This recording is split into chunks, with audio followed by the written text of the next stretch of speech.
आज ना माझ्या ननंदबाईच्या घरी आम्ही निघालो तेव्हा ना नेमकं आम्ही निघालो आणि पावसाची रिमझिम जी आहे ना सुरू झालेली होती. आता आम्ही निघालो नसताना तर माझ्या ननंदबाई ज्या आहेत ना त्या मस्त फुगा फुगून बसल्या असत्या आणि हे दोघं बघा रेनकोट घालून निघालो होते. आम्हाला म्हटले पण नाही की रेनकोट घाला म्हणून.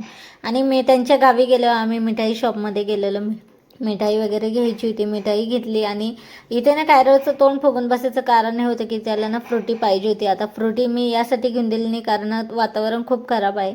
आम्ही त्यांच्या घरी गेलेलो मिठाई वगैरे घेऊन, तर त्या घरी नव्हत्या कारण त्यांची जी रिलेटिव्ह आहे ना ते एक्सपायर झालेले होते, त्या तिकडे गेलेल्या होत्या. मग आता स्वयंपाक काय करायचं, तर आम्ही दोघी मामभाषेनेच ठरवलं की वांग्याची बटाट्याची भाजी करू वरणासोबत तोंडी लावायला. तर इथे वांगे ना त्यांच्या दारापुढेच लावलेली होती ताजी ताजी, ती तोडलेली आणि वांगे बटाटे चिरून घेतलेले, जिऱ्याची फोडणी दिली, वांगे बटाटे परतून घेतले, हळद मीठ मिरची टाकून, नंतर प्रवीण मसाला टाकला, परतून घेतलेले, थोडेसे पाणी टाकलं, कोथिंबीर टाकलेली आणि शेंगदाण्याचं कूट टाकून मस्तपैकी शिजू दिलेले. चला मग असं होतं आजचा व्हिडिओ. भेटूया नेक्स्ट व्लॉगमध्ये. बाय.